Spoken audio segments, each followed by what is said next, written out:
डरपोक सास बहू। जिगर और बलराज अपने अपने ऑफिस के लिए निकल जाते हैं, जिसके बाद तान्या और उसकी सास घर के काम में बिजी हो जाती हैं। तभी रसोई में से तान्या के चिल्लाने की आवाज आती है। ओए माँ, बचाओ रे, उश, उश, उश, भागो यहाँ से। तान्या की आवाज सुनकर उसकी सास भी वहां आ जाती है। अरे क्या हुआ? और इस तरह स्लैब पर चढ़कर क्यों बैठी हो? उस छिपकली की वजह से। है? छिपकली? अरे कहाँ है छिपकली? ऐसा बोलते हुए तान्या की सास भी डर कर स्लैब पर चढ़ जाती है। अरे जब इन छिपकलियों को घूमने के लिए हमने दीवार और छत दी है, फिर ये हमारे घूमने की जगह पर क्यों उतर आती है? मुझे क्या पता, सामने बैठी है, आप ही पूछ लो ना, साथ में भगा भी देना। इस पर सास डरते हुए स्लैब पर बैठी बैठी ही छिपकली को भगाने की कोशिश करती है। हुश, हुश, हुश, अरे जा ना, वापस अपने घर जा।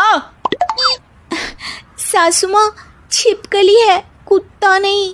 अरे हाँ, छोटी सी ही सही छिपकली तो है, तो तुम ही भगा दो ना। तान्या की सास उसे स्लैब से नीचे गिरा देती है, जिस पर छिपकली तो डरकर भाग जाती है, लेकिन दोनों सास बहू के बीच टॉम एंड जेरी वाला खेल शुरू हो जाता है। आपने मुझे धक्का क्यों दिया? मुझे कुछ हो जाता तो? अगर वो मुझे खा जाती तो? अरे छिपकली थी, डायनासोर नहीं। हाँ, सिर्फ छिपकली ही थी, और आपको उससे डर नहीं लगता तो खुद क्यों नहीं भगा दिया? अरे तेरे होते हुए अगर मुझे काम करने पड़े, फिर बहू होने का फायदा क्या है? इसी तरह सुबह से शाम हो जाती है। जिगर और बलराज भी ऑफिस से घर वापस आ जाते हैं, लेकिन सास बहू की तू मैं खत्म नहीं होती। आज इस सभा का मुद्दा क्या है? मम्मी ने मुझे छिपकली के सामने फेंक दिया। अरे वाह मेरे डरपोक, मुझ पर 30 साल से शेरनी जैसे हुक्म चला रही हो और एक छिपकली से डर गई। इस पर दोनों बाप बेटे हंसने लगते हैं, जिसे देखकर सास बहू एक दूसरे की शक्ल देखते हुए अब अपनी लड़ाई भूलकर उनसे लड़ना शुरू कर देती हैं। अरे आप ना ज्यादा बत्तीसी ना दिखाओ, नहीं तो शेरनी के एक पंजे से 32 के 32 दांत बाहर निकल आएंगे। अपनी माँ की इस बात पर अब जिगर अपने पापा को देखकर हंसने लगता है। अरे क्यों पापा, आ गया स्वाद। अभी आपको भी आएगा स्वाद। इस पर घर में सास बहू ड्रामा बंद होकर पति पत्नी नौटंकी शुरू हो जाती है, जिस पर तान्या से कहा सुनी के बीच जिगर अचानक चिल्लाते हुए कहने लगता है। कॉकरोच, इतना बड़ा कॉकरोच, हे भगवान, अब हमें इससे कौन बचाएगा? कॉकरोच का नाम सुनते ही दोनों सास बहू सारी लड़ाई भूलकर फुदक से कूदकर पास रखे सोफे पर चढ़ जाती हैं। अरे कहाँ है, अरे कहाँ है कमबख्त?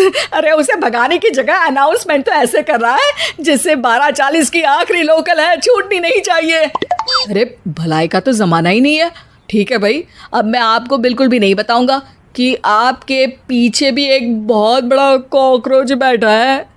जिगर की बात पर एक बार फिर दोनों डर से उछल जाती हैं, जिसके बाद जिगर और बलराज इसी तरह कभी कॉकरोच तो कभी छिपकली का नाम लेकर उन्हें परेशान करते रहते हैं। अगली सुबह ये दोनों हमारे डर का ऐसे मजाक बना रहे थे जैसे खुद कभी किसी चीज़ से ना डरते हो। ये जिगर ना बचपन में तो चींटी से भी डर जाता था। पर मम्मी, उन्हें डराने के लिए मैं चींटी तो नहीं पकड़ सकती। अरे पागल औरत, इतना बड़ा होकर क्या वो चींटी से डरेगा? मतलब हमें बदला लेने के लिए कुछ अलग सोचना पड़ेगा। अरे वाह, क्या ब्रांड न्यू न्यूज़ दी है। सोचो अब।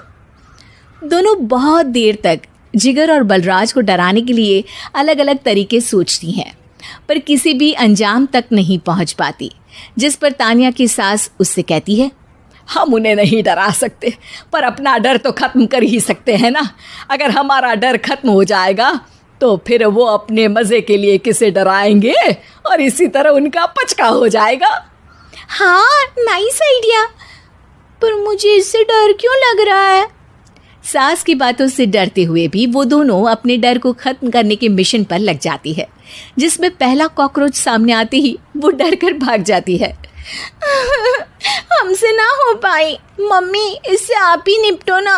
अरे क्या आप निपटो, साथ चल, नहीं तो तेरे ऊपर ना छिपकली गिरा दूंगी। हाँ बस हाँ, पहले छिपकली पकड़ कर तो दिखाओ। अरे यार चल ना। इस पर दोनों भगवान का नाम लेते हुए एक वाइपर लेकर कॉकरोच के पास जाकर डरते डराते उसे भगा देती हैं, जिसके बाद उनमें थोड़ी हिम्मत आती है और वो दिन ब दिन एक एक कर अपने हर डर पर काबू पाने लगती हैं। कुछ हफ्तों बाद, वाह मम्मी, आइडिया तो मस्त था। अब कॉकरोच हो या उसका बाप, मैं किसी से नहीं डरती। अरे शाबाश। और मैं छिपकली हो या उसका पूरा गैंग, सबके छक्के छुड़ा दूंगी। पर मम्मी जी, उससे पहले किसी को सबक सिखाना है। उसी रात जब बलराज और जिगर टीवी देख रहे होते हैं तो दोनों सास बहू प्लान बनाकर छुपके से उन पर नकली छिपकली और कॉकरोच फेंक देती हैं, जिसे देखते ही वो दोनों अपनी जगह से उछल खड़े होते हैं। अरे ओए माँ, छी ये छिपकली कहाँ से आ गई? ओह, अब इस कॉकरोच को मेरे ऊपर से हटाओ ना। अरे क्यों बेटे, कैसे माँ याद आ गई? जब माँ को डर लग रहा था तब तो बहुत खिल्ली उड़ा रहे थे। ससुर जी, कॉकरोच से तो हम जैसे डरपोक डरते हैं, फिर आज आपको क्या हुआ? दोनों हंसने लगती है, जिससे जिगर और बलराज को भी उनकी गलती का एहसास होता है।